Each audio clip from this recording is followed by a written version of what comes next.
दो कौड़ी के हैदराबाद की नाली के कि अगर तू मुर्गी का बच्चा नहीं है जो 15 सेकंड में कट जाएगा तो क्या हिंदू मेमड़ा था जो तेरा छोटा 15 मिनट के लिए पुलिस हटवा रहा था? तो क्या हिंदू मेमड़ा था? अरे राजा ने बोला ऑन रिकॉर्ड कि तेरे घर आ रहा हूं रात को, तैयारी करके रखियो। और ये दो कौड़ी के हिजड़े, इनकी मां ने इनको दूध नहीं पिलाया कि उसका जवाब दे सके। अब कोई ये कहेगा कि आप इनको भड़का रहे हो, कोई ऐसे चूतिए आ जाते हैं बीच में राय दे कि आप इनको भड़का रहे हो। तो साहब 15 मिनट बनाम 15 सेकंड में जुबानी खर्च खत्म होने का नाम नहीं ले रहा है। तो इसी पर चार मीनारा के जाहिले का भी एक बड़ा धमाकेदार बयान आया है जिसपे नीचे खड़े लोग सीटी बजाते हैं और तालियां मारते हैं। तो उसी बयान पर है आज कुछ विश्लेषण, अच्छी तरह विश्लेषण करेंगे। जैसे डॉक्टर ऑटोप्सी करता है, पोस्टमार्टम करता है, तार तार अलग कर देंगे। ठीक है, आइए देखते हैं।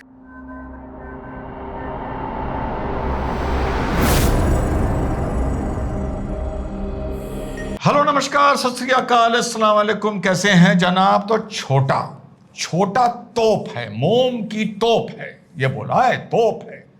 तो आइए थोड़ा विश्लेषण करते हैं कि तोप है या नहीं है, और थोड़ा सामूहिक तौर पर इस पर चर्चा करेंगे। तो सुनते हैं पहले क्या कहा, आप लोगों ने भी सुना होगा, पर फिर से थोड़ा सा रिपीट कर लेते हैं मेमोरी को रिफ्रेश करने के लिए, और बीच बीच में विश्लेषण करते रहेंगे। और एक मोहतरमा आए कहां से, महाराष्ट्र से। 15 सेकंड हमको दो, छोटे बड़े को गायब कर देते। छोटे को बहुत समझा के रोक के रखा, छोड़ दूं क्या? एक बार अगर छोटा निकल गया तो किसी बाप को नहीं सुनता उन्हें सिवाय मेरे। समझा के मियाँ ठहरो, जरा ठहरो, 2 दिन है, छोड़ दूं? तोप है वो, बोर बच्चा है, सालार का बेटा है। तोप है वो, सालार का बेटा है। ना ना ना ना ना ना ना ना ना, रज्जाकरों की नस्ल है। कैसे जुड़ता है ये रज्जाकरों के साथ, आइए बताता हूं। बहुत से लोगों को पता होगा, पर मेमोरी रिफ्रेश कर दूं यंग जनरेशन की। जब देश का पार्टीशन हुआ, जब आजादी की लड़ाई के एवज में धन उगाही के लिए मुसलमानों ने अलग देश मांगा, तो ईस्टर्न पाकिस्तान मांगा, वेस्टर्न पाकिस्तान भी मांगा, और एक सदर्न पाकिस्तान भी मांगा था। जो आजादी की लड़ाई लड़ी थी, जिसका टेप रिकॉर्डर 75 साल से चल रहा है, उसके बदले अपना हिस्सा मांगा था। ठीक कि भैया ये है हिस्सा हमारा, इतना हिस्सा दे दो।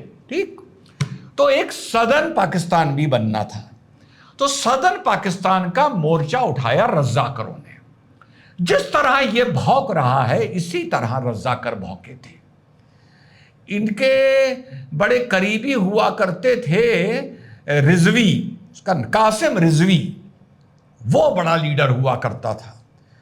तो भैया उसने जब अपनी बकवास करी और अपनी औकात भूला, तो पूरी इनकी फोर्स बन गई थी। एक छोटी सी आर्मी थी हैदराबाद के नवाब की। इन्होंने वहां पर हिंदुओं पर और जो मुसलमान नहीं जाना चाहते थे उन पर बड़े जुल्म किए, बड़े जुल्म करे। इसी तरह वो भी भौंकता था।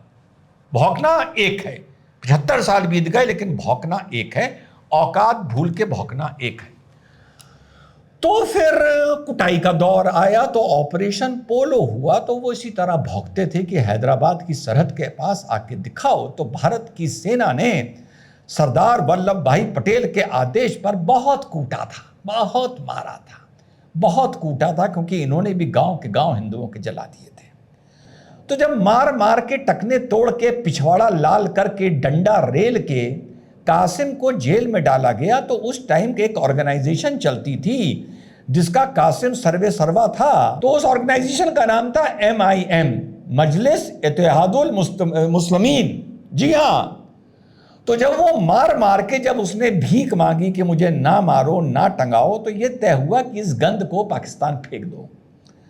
तो उसके टकने तोड़ने के बाद, नंगा करने के बाद उसको पाकिस्तान फेंक दिया गया था। तो उसने MIM का जो पूरा ऑर्गेनाइजेशन सेट कर रखा था, वो तो बिना बाप का हो गया। सारे तो औलादे फेंकी नहीं गई थी यहां से। तो MIM को जनाब के अब्बा हजूर ने, नहीं दादा हजूर ने, अब्बा हजूर ने, देखो मिस कर रहा हूं मैं, उन्होंने उसको नाम दे दिया AIMIM, ऑल इंडिया लगा दिया अपने आप को सेकुलर बनाने के लिए। तो वो है ये डीएनए, वो है ये डीएनए। तो रज़ाकरों का डीएनए है, जिनको टकने तोड़ तोड़ के कूटा गया था। बाप को तो मार के भगा दिया गया था, पर नाजायज औलादे रह गई थी, तो वहां से जुड़ता है। और रही बात तोप है, ये तोप, मोम की तोप। 2011 में जब 2014 में तेलंगाना बना, और तेलंगाना में इन्होंने अपने राजनीतिक पप्पा, अपने बाप ही कह रहे हैं ना, अपने दिल्ली के पप्पा से पूछो, राजनीतिक बाप इनका वहां का सीएम बन गया। तो उसने तुष्टिकरण के चलते इन लोगों को उठाया, हमारे देखते देखते उठाया। तो 2011 में ये मोम की तोप अपनी कॉन्स्टिट्यूंसी में घूम रही थी, तो एक हुआ करता था मोहम्मद पहलवान, उससे कुछ इनका विवाद था, मुस्लिम ग्रुप था वो भी पूरा। उन्होंने इनकी कॉन्स्टिट्यूंसी में इस मोम की तोप को खूब कूटा, खूब कूटा। दुश्मनी थी कोई, उन्होंने पहले मारा वारा। तो मोम की तोप में जब चाकू मारा, पता नहीं तो मोम की तोप में वो चाकू अंदर चले गए। जब मोम की तोप पे गोली चली तो वो रांगा भी अंदर चला गया। ऐसा आमतौर पे तोप में चाकू अंदर जाएगा नहीं, देखिए पॉइंट है ना, लेकिन वो चला गया। तो इसका मतलब ये तोप नहीं था, इसका मतलब या तो ये मोम की तोप था या हार्डी मास पानी का एक आदमी था। उसके बाद जो इनके सरकारी गनर थे उन्होंने गोली चलाई, इनकी हालत बहुत बुरी हो गई थी, बहुत बुरी। तो उसमें से एक हमलावर मारा गया, बाकी भाग गए। उसके बाद 2017 में मोहम्मद पहलवान, जिन्होंने ये खुल्लम खुल्ला बोल के कांड करवाया था, उसका ये कन्विक्शन भी नहीं करवा पाए और 2017 में वो छूट गया। हाँ अभी तो फिर मोम की तोप को अस्पताल लेके भागे, ओईसी हॉस्पिटल लेके भागे, फिर यहां भागे, फिर बाहर भी भागे। तो ये लोग डरते बहुत हैं, बड़े डरपोक हैं। ये कहते हैं हम सिर्फ अल्लाह से डरते हैं, पर फटती इनकी बहुत है। तो जो मोम की तोप जब घायल हुआ तो उसके सरकारी गनर ने गोली चलाई थी, 2 गनर थे। अच्छा भैया ये तुम्हारे पास 2 गनर कहां से आए? तुम तो सिर्फ अल्लाह से डरते हो कि अल्लाह अपने करिश्मे से हमें बचाएगा। अल्लाह अपने करिश्मे से जब बचाता है तो अलग तरीके से बचाता है। कोई परमेश्वर भगवान कि जब जिसको रखे साइयां मार सके ना कोई, सही बात है, वो अपना एक तरीका होता है। लेकिन तुम्हारी फटी थी मोहम्मद से, पहलवान से, तुम कहीं गए होगे कमिश्नर के पास, तुमने वहां पर प्रार्थना पत्र दिया होगा कि हमारी फटी है, हमें जान का खतरा है। कहा होगा ना, पॉइंट लाया हूं ना, तभी तुमको गनर मिले ना, तभी उन्होंने फायर करके तुम्हारी जान बचाई ना। ठीक, अगर तुम कहते कि हम सिर्फ अल्लाह से डरते हैं, फिर गनर ना होता, फिर क्या होता तुम्हारे साथ? तो जो इनकी मोम की तोप थी वो डरपोक बहुत था, और अभी भी वो 12-14 गार्ड लिए, डर निकला नहीं है, अंदर से निकला नहीं है। अच्छा ये भी बहुत डरपोक है, बड़ा वाला, बोलता है कि अगर मेरी आप सुरक्षा नहीं कर सकते तो एक गरीब इंसान की क्या करेंगे? आप मुझे Z+ दे देंगे? नहीं चाहिए मुझे Z+, मुझे अल्लाह रखेगा, और आप मुझे Z+ दे देंगे तो फिर बाहर एक आम इंसान को क्या देंगे? डायलॉग याद है? बाहर निकल के पता है क्या कह रहा था? अगर बुलेट प्रूफ गाड़ी मिल जाए तो थोड़ा ठीक रहेगा।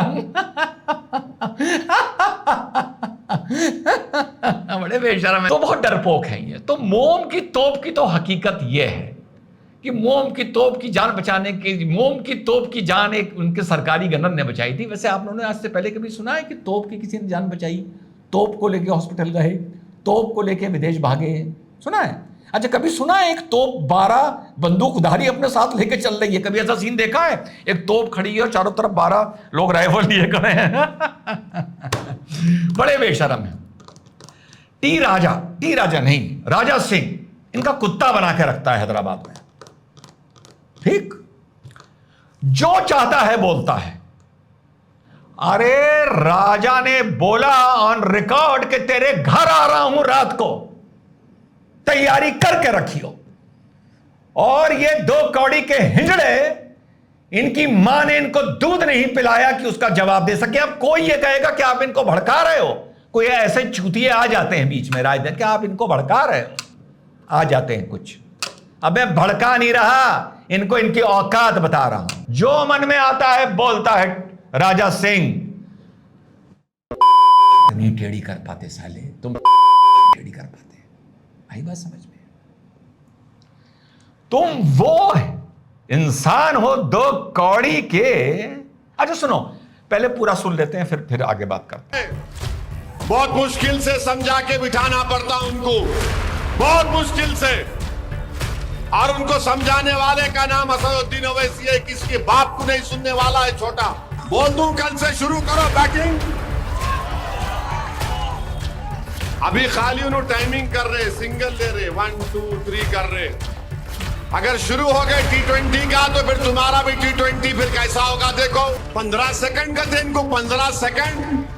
मुर्गी का बच्चा हूं मैं। अबे दो कौड़ी के हैदराबाद की नाली के, कि अगर तू मुर्गी का बच्चा नहीं है जो 15 सेकंड में कट जाएगा, तो क्या हिंदू मेमड़ा था जो तेरा छोटा 15 मिनट के लिए पुलिस हटवा रहा था? तो क्या हिंदू मेमड़ा था?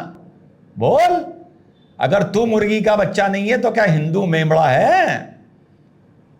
टी राजा को जो मन में आया उसने बोला। तुमने क्या उखाड़ ली उसकी कॉन्स्टिट्यूंसी से? तू अपना विधायक तक नहीं खड़ा करता है, पता है तुझे ये बात, या तेरे चाहने वालों को ये बात? अबे तुमसे तो ये भी नहीं कह सकता कि चूड़ियां पहन के बैठो, तुमसे तो ये भी नहीं कह सकता तुम किसी का अपमान करो। साले वो तस्नीमा नसरीन आई थी, उस महिला को 50 आदमी घेर के माँ बहन की गालियां दे रहे थे, उस पर चपले मार रहे थे। तुम साले हैं टी राजा की तुम टेढ़ी कर सकते जो वहीं रह रहा है। यह है तुम्हारी मर्दानगी की औकात। टी राजा ने फिर से टी राजा निकल रहा है, राजा सिंह की है तुम्हारी, तो उसकी तुम टेढ़ी नहीं कर सकते, ये बोला था। और हिंदू मेमड़ा है क्या? हिंदू मेमड़ा है क्या? तुम्हारे रज़ाकर भी साले ऐसे ही बोल रहे थे, ऐसे ही बोल रहे थे, है ना? अभी गाज़ा में भी कुछ ऐसे ही बोल रहे थे, ऐसे ही बोल रहे थे। जो 3000 कारगिल पर ऊपर चढ़ के बैठे थे ना, सिर्फ 500 काफिर शहीद हुए थे। तुम्हारे हिसाब से जो वतन परस्त थे वो काफिर है, उसमें तो कुछ मुसलमान सैनिक भी थे, पर उनको भी काफिर बोल रहा हूं यार। तुम्हारे हिसाब से तो हर वतन परस्त काफिर है।